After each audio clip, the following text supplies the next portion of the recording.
ஏப்பா உங்களோட சொத்து வெறும் 3 கோடி ரூபாயா? 3 கோடி ரூபாய் தான் சொத்து இருக்கா முதல்வருக்கு?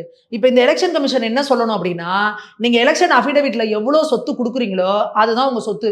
நாங்க ஒரு ரெய்டு வருவோம். இதுக்கு மேல உங்களுக்கு சொத்து இருந்துச்சுன்னா, அது எல்லாத்தையும் அரசுடைமை ஆக்கிருவோம் பரவாயில்லையான்னு கேட்கணும். அப்ப எல்லாம் அடிச்சு புடிச்சுக்கிட்டு எல்லாரும் வந்து எவ்வளவு சொத்து இருக்குன்னு சொல்லுவாங்க. அடுத்து நீங்க முதல்வர் வந்து ரூ. 10,000 தான் சொத்து இருக்குன்னார்ல. நான் சில போட்டோஸ்லாம் காட்டுறேன் பாருங்க. இதுல முதல்வர் கட்டியிருக்க வாட்ச் எல்லாம் பாருங்க. இது எல்லாத்தையும் உங்களுக்கு பிக்சர்ல போடுவாங்க பாருங்க. இந்த ஹப்லாட் பிக் பேங்னு ஒண்ணு, ஜாகர் அப்படின்னு ஒண்ணு, கார்டியர் அப்படின்னு ஒண்ணு, பிராங்க் முல்லர் அப்படின்னு ஒண்ணு, ரோலெக்ஸ், இந்த வாட்ச் எல்லாம் மினிமம் ரேட்டே 10 லட்சம் 20 லட்சத்துல இருந்து 2 கோடி வரைக்கும்.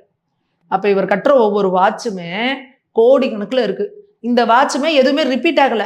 ஒவ்வொரு இடத்துல ஒன்னொன்னு. அப்ப இவர்கிட்ட வாட்ச் கலெக்ஷன் ஏகப்பட்டது இருக்கு. இவர்கிட்ட இருக்க வாட்ச் கலெக்ஷன் மட்டுமே பல கோடிகள் பெறும். அப்படி பரம ஏழையா இருக்க ஒரு கையில எவ்வளவு வச்சிருக்காரு? வெறும் 10,000. இதெல்லாம் மக்கள் நம்பணும்னு நீங்க நினைக்கிறீங்க. இல்லைன்னா ரத்தம் கக்கி சாவேம்பீங்க.